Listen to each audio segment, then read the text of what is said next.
Good morning, good morning, good morning. It's a beautiful morning. Happy Saturday, everyone. I hope you are doing well.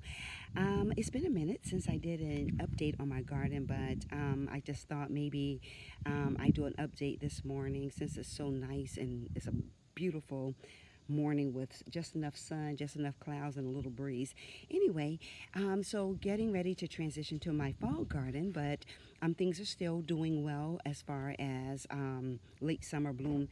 So here I have some bush beans that are growing.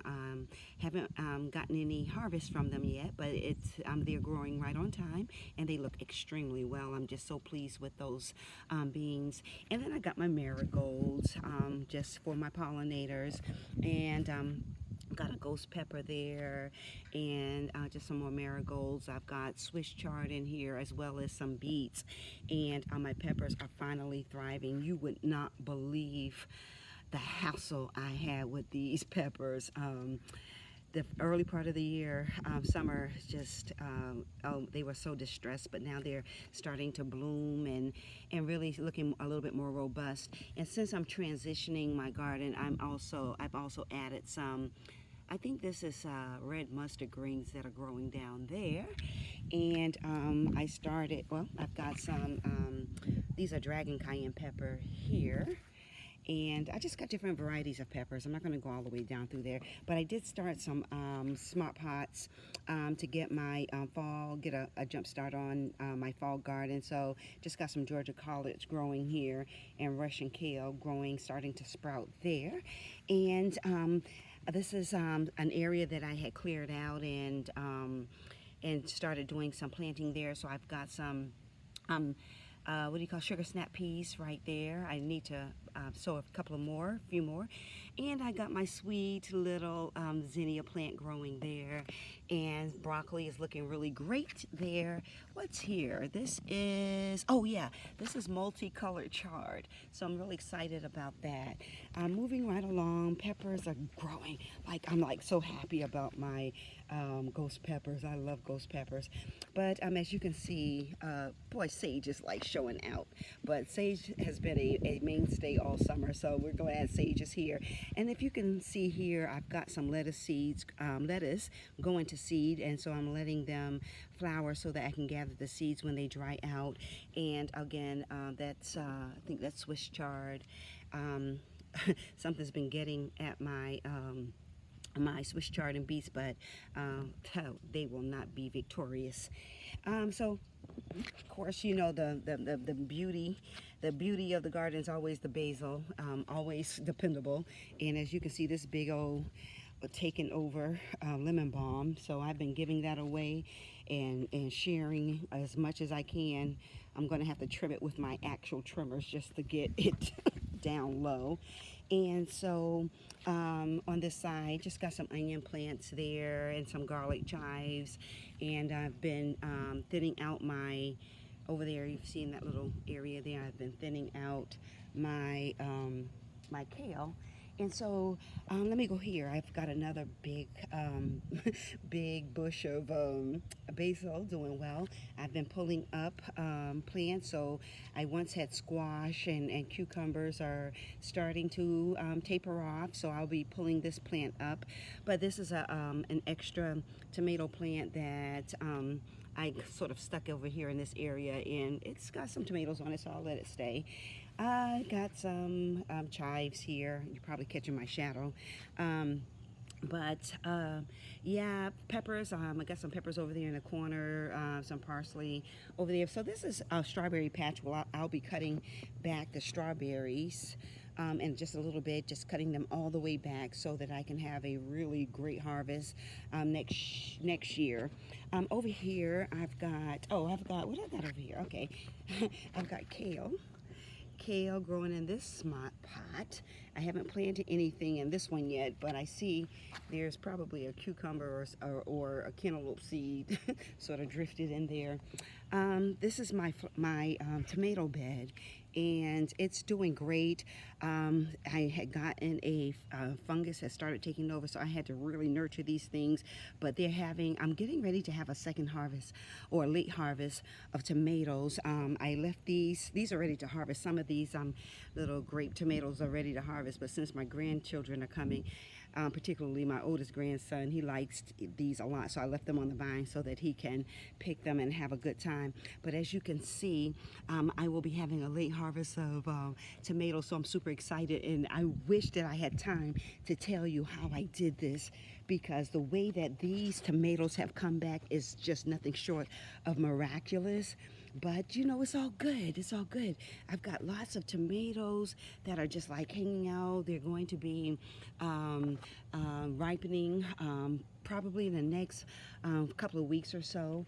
And right here I have okra. I had a little rough start with the okra, but it's, as you can well see, it's doing quite well. I'll be giving away a couple of okra stalks because I've got too many in this little okra section. I've got a little section for okra. But what happened, I couldn't get my seeds that I collected last year to germinate, so I kept sowing. And that's what you got to do in life. You got to keep sowing. I'm going to make my way. Well, these are just pear trees that I planted, and nothing spectacular about them. They're just doing what they do.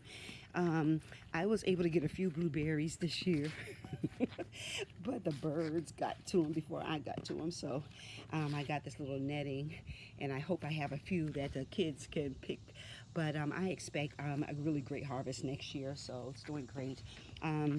The fig tree that I planted, I see that the leaves are starting to turn, but it's all good because next year will be the fig tree will be bigger and better.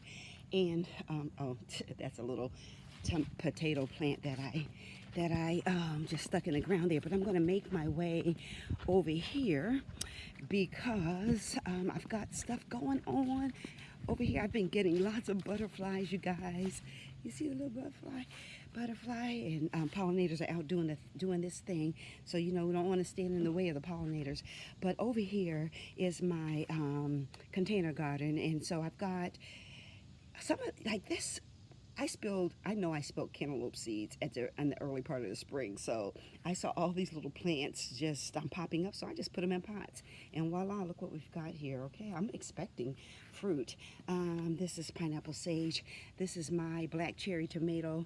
I've picked all I can pick, but I still have some tomatoes coming on the vine there. Right here, you guys, I'm so excited. Sweet potatoes, look. Let me move that out of the way. I hope I don't shake the camera. Oh, you can see sweet potatoes. Y'all, somebody better say, look at here. So excited about those. And eggplant, I was able to harvest some eggplant, but I still see some flowers coming, so that's great. I relocated this plant and it's doing quite well over here. And I've just got a variety of things. I ran out of space in my raised bed, so I just created this area over here. Another tomato plant that was just kind of hanging out. I said, hey, let me put you over here. But this I am so super proud of. I actually propagated this tomato plant, meaning I took a cutting from my tomato, one of my tomato plants. I let it root, and then I planted it, and I saw that I have some flowers, and flowers mean fruit. Where is it? I don't know if you can see it or not, but anyway, I'm so excited about that. I'm like, look at God, look at God. Got some oregano. I'm doing well over here, and this plant is making a comeback. And you know what I did here? I planted, what is this? I think this is zucchini. I sure did. I planted some more zucchini because I can have zucchini before the frost comes. And so this is another tomato plant that was just kind of hanging out, just doing nothing. So I stuck it in a pot, and now as you can see, there's fruit coming along. This was my overflow strawberry container here. but I cut them back and I just stuck a few of those little sprouting plants in there just to see what would happen. And just got some pepper plants and a beautiful tropical plant there. And here, blackberry, which I'll be cutting back. And then here, some grapes. So this little curtain you guys see, I'm not really trying to be all fancy smancy, have a Gucci garden, but this is what I use to shade my garden when the temperatures get over 100, but it just looks cute. So I think I'll leave it there. But yeah, let me get over here real quick because I think it's important to know that you got to keep sowing. You just because things are coming to an end, the more you sow, you know if you sow something, you're going to reap something, okay? So why not just go on and get a head start? So I got a head start on some summer for some winter crops, or I say fall. And so I just went on and started sowing some seeds. Here, as you can see, there's some sprouting. This is just hanging there. These are actually tree collards, but yesterday we had a downpour, and so my soil was entirely too wet, so I stuck them in there for a time being until my soil dries out. Then I'll put them back in its rightful place until they start rooting. But yes, everything is doing great. And so I basically just want to share with you, you know, the thing that I am learning day by day is, and I know this sounds so basic, but just keep sowing. Keep sowing, because my goal is to always have something that I grew to eat. And if I can do that continuously, then I just know that not only am I blessed, but I can bless others. And so that just leads to, if you sow and you sow for a cause greater than yourself, then not only will you benefit, but it will also benefit those you love, and maybe even those that you don't know, but could be the recipient of your harvest. So listen, you guys, that's it for right now. I'll do another update later, but everything's going well in my neck of the county, and I'm just real pleased, and I'm just very grateful. Have one fantastic day. Take care.